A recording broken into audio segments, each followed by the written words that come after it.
तो अग्नी केवळ शरीर जाळतो, पण मित्रशोक हा हृदय आणि अस्थिलाही अर्थात आपल्या अंतस्थ आत्म्यालाही जाळतो। अजितदादांसारख्या एका सच्च्या मित्राचा सहप्रवासाचा असा मृत्यू होणं ही खरं म्हणजे केवळ राजकीय हानी नाही, तर आपल्या सर्वांच्याच अंतःकरणाला प्रचंड वेदना देणारी अशा प्रकारची बाब आहे। आपण असं म्हणतो की काही गोष्टींवर काळ केवळ हे औषध असतं, पण तरी देखील कितीही काळ गेला तरी काही वेदना या मात्र कमी होत नाहीत।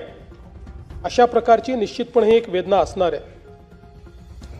महाकवी भास यांचं एक नाटक आहे स्वप्न वासवदत्त, आपल्याला माहिती आहे त्यातला एक संस्कृत श्लोक आहे, काष्ठगतो ही पावका काय दहती मित्रशोकस्तु हृदयमस्तीच दहती। याचा अर्थ असा आहे की लाकूड जळते तेव्हा तो अग्नी केवळ शरीर जाळतो, पण मित्रशोक हा हृदय आणि अस्थिलाही अर्थात आपल्या अंतस्थ आत्म्यालाही जाळतो।